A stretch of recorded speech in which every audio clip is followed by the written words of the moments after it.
the more people that love this country, the harder it will be to transform it. You see, that's the one principle that actually drives every move Team Biden is making right now.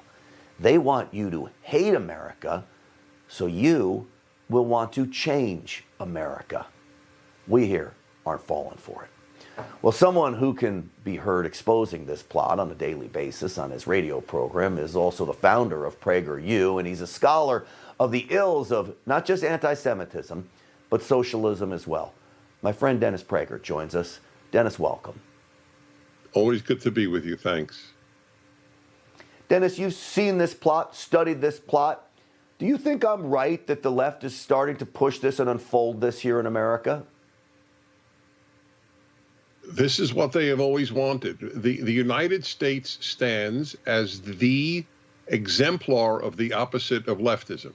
We are religious. We are nationalistic in the best sense. Nationalism can be used for evil, but so can anything in the world. There is nothing that can only be used for good. So the idea that nationalism is bad, that I think my nation is important, is the bulwark against international control of life. That is why they hate Britain in Europe. They truly hate Britain. And because Britain said, no, we are European, but we are first British. So too, we are, of course, members of the human race, but we are distinctly American. And that they hate. So we are capitalist, we are religious, we are nationalistic. Everything they hate America is, we must be undone.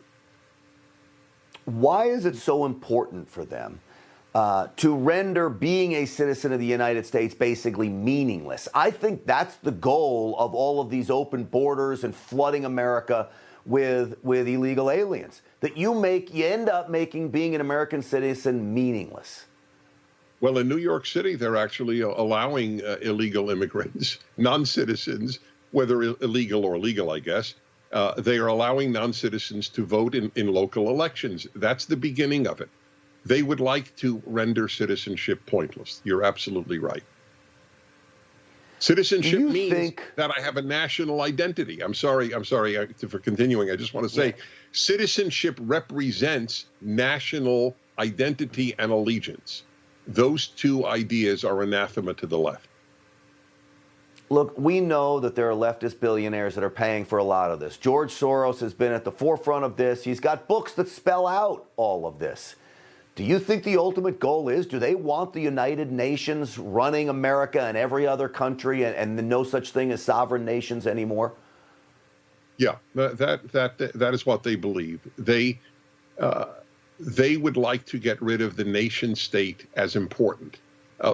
If anyone thinks that this is overwrought, look at Europe. Brussels would like to control life in Europe. The European nation would be simply answerable to Brussels. Britain said no with Brexit. This really upset them. As I said, they hate Britain for doing this. So Brussels is the beginning, and ultimately it's international. America was founded to do the opposite, to make central government less important and local government the most important.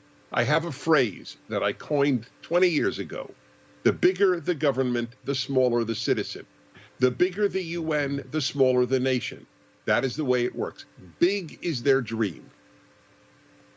All right, let me ask you this in about 30 seconds if you can, because this may be the most important question. And we could sensationalize just to get listeners or viewers on this, but how close do you think they are right now to making this a reality, to flipping America from a capitalist society to a communist society, having the United Nations take over our sovereignty? How close are they, Dennis? They're close, but for the first time, I could say to you, they're less close today than 2 months ago. There is an increasing awareness that my motto, everything the left touches it ruins, is true. And that, for example, defund the police is a truly immoral, evil idea that only increases death and suffering. All of their policies increase death and suffering. And more Americans are aware of this, what they're doing to schools, telling your children at the age of 5 in Illinois and Oregon that they will decide whether they're a boy or a girl because gender is fluid. They tell this to 5-year-olds in Illinois and Oregon and elsewhere. Well, I do agree with you, and I'm glad you raised that point. I think we are better off now than we were 2 months ago in many respects because of programs like yours, Newsmax, what we're doing here. People are certainly waking up to this, and if I can get a Christmas gift, that would be it. Just the nation waking up to what Joe Biden and the rest of them are after. Hi, Rob Carson here. If you love watching Newsmax, you're really going to love listening to our new podcast. It's called the Newsmax Daily. I host it, and I give you the best briefing of the big news of the day, top newsmaker interviews, and even, yes, a few laughs. I know it's hard to believe. So if you're driving, walking, exercising, just about anywhere, you can connect with the Newsmax Daily with me, Rob Carson. Find our podcast online or go to iPhone, Spotify, iHeart, Stitcher, and more, and start listening today.